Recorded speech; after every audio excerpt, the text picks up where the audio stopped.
AICC के general secretary Tariq Anwar ने जुमे को कहा कि कांग्रेस के बगैर बीजेपी के खिलाफ लड़ने के लिए मजबूत ऑपोजिशन नहीं हो सकती। गांधी भवन में प्रेस कॉन्फ्रेंस से खिताब करते हुए तारिक अनवर ने कहा कि कांग्रेस के बगैर मजबूत ऑपोजिशन नहीं हो सकती, क्योंकि कांग्रेस एक कौमी पार्टी है, ये हर रियासत में मौजूद है। इन हालात में अगर कोई अलग ग्रुप बनाने की कोशिश करता है तो मैं समझता हूं कि इससे ऑपोजिशन कमजोर होती है।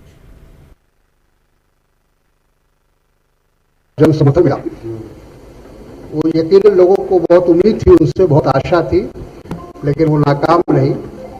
अब विपक्ष, कांग्रेस पार्टी जो सबसे बड़ी विपक्ष में है, बड़ी पार्टी है, और कांग्रेस 2004 में 2009 में हम लोगों ने तमाम दलों को यूपीए के शक्ल में सबको इकट्ठा किया था और 2004 में एक विकल्प देने की कोशिश हम लोगों ने की थी और उसमें कामयाब रहे थे। आज फिर देश एक विकल्प चाहता है और जो देश की व्यवस्था है, देश की जो हालात है, उससे आप सब वाकिफ हैं। हमारी अर्थव्यवस्था कहाँ है, बेरोजगारी की समस्या है, महंगाई की समस्या है, किसानों की समस्या है, बहुत सारी समस्याओं का एक लंबा फहरिस्त है।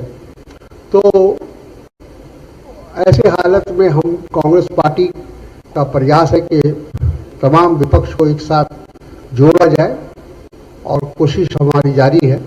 लेकिन कुछ लोग ऐसे हैं, कुछ पार्टियां हैं जो विपक्ष में होते हुए भी वो लगातार केंद्र में नरेंद्र मोदी की सरकार का समर्थन करते रहे। एक तरफ तो वो यहाँ भारतीय जनता पार्टी के खिलाफ एक पोस्टर देते हैं, लेकिन हकीकत में सच्चाई जो है, रिकॉर्ड अगर देखा जाए तो उससे ये महसूस होगा कि केंद्र में जितने भी बिल पास हुए, जितने भी नरेंद्र मोदी जी के समय में जो कानून बनाए गए, उन सब में